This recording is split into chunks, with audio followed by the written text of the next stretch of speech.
मनोज सिन्हा का एक बयान आया है, एक स्ट्रिक्ट लॉ होना चाहिए जो जमात जैसे जो ये जमात इस्लामी जैसे इनको इलेक्शन में लड़ने नहीं देना चाहिए। क्या आप आज क्यों जाग गए ना एलजी साहब? ऐसा कौन सा कानून है जो आप इनके खिलाफ इस्तेमाल कर सकते हो?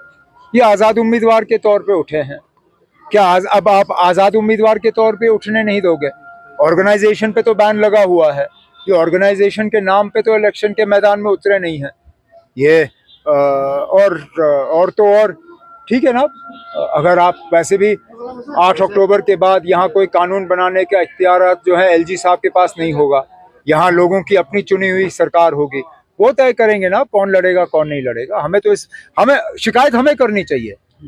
मैदान में हमारे खिलाफ उतरे हैं, वोट हमारे खिलाफ लेने की कोशिश कर रहे हैं, हम इस तरह की मांग नहीं कर रहे हैं, तो एलजी साहब क्यों कर रहे हैं ना? अब उनको क्या परेशानी है? साहब अभी जो सूरत हाल हम देख रहे हैं, जैसे कि इंजीनियर रशीद है, वो कह रहे हैं कि मैं लिख के दूंगा उमर साहब नहीं जीतेंगे। होम मिनिस्टर वो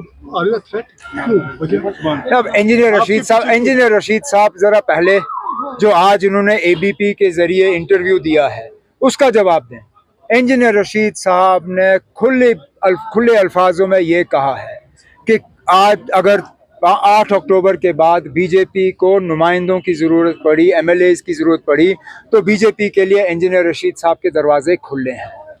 अगर आज इंजीनियर रशीद साहब बीजेपी को मदद करने के लिए इलेक्शन लड़ रहा है तो जम्मू कश्मीर के लोगों को बहुत सोच समझ के अपने वोटों का इस्तेमाल करना चाहिए, क्योंकि मैं बार बार ये कहता आया हूँ। आज इंजीनियर रशीद साहब ने शुक्र है हमारी बात को तस्लीम किया है। मैं कहता आया हूँ कि ये लोग आ रहे हैं सिर्फ और सिर्फ यहाँ वोट को तकसीम करने के लिए और नेशनल कॉन्फ्रेंस को नुकसान दिलवाने के लिए। इंशाल्लाह 8 अक्टूबर को साबित होगा कि इंजीनियर रशीद साहब जो हैं उन्होंने लोगों से हमदर्दी के नाम पे वोट हासिल किए, लेकिन आज वो वोट उनको नहीं मिलेंगे। उनके कहने के मुताबिक जमात इस्लामी लाइक माइंडेड कैसी है? वो कहते हैं कि हमने नहीं, वो तो आपको उनसे लेना, वो तो आपको इंजीनियर से पूछना पड़ेगा, क्योंकि आज इंजीनियर बीजेपी की मदद करने के लिए तैयार है। तो इंजीनियर साहब के लिए बीजेपी भी लाइक माइंडेड है, जमात इस्लामी भी लाइक माइंडेड है। अब ये तो सिर्फ इंजीनियर ही समझा सकता है ना। मैं तो उनकी सियासत आज तक समझ नहीं पाया, आप समझ सकते हैं तो अच्छी बात है।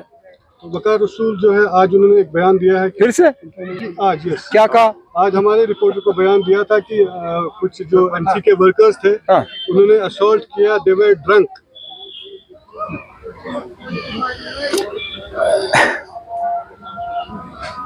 अब फ्रस्ट्रेशन में लोग बहुत कुछ कह जाते हैं। वकार रसूल साहब कुछ ज्यादा ही फ्रस्ट्रेट हो गए हैं। अब इलेक्शन खत्म हो गया है, उनको चुपचाप बैठना चाहिए, 8 अक्टूबर का इंतज़ार करना चाहिए। लोगों का फैसला हमारे सामने होगा। बाकी रही बात उनकी अपनी तंजीम जो उनकी कांग्रेस पार्टी है, उन्होंने उनके इन बयानों को पसंद नहीं किया। उनको जो नए पीसीसी के सदर बने हैं उनके तरफ से मार पड़ी है एक बयान के जारे।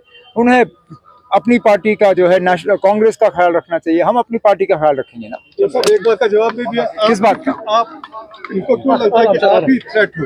खाली आप थ्रेट हो? वो तो आपको साउथ कश्मीर से पता चल रहा है ना, आप जिस तरह के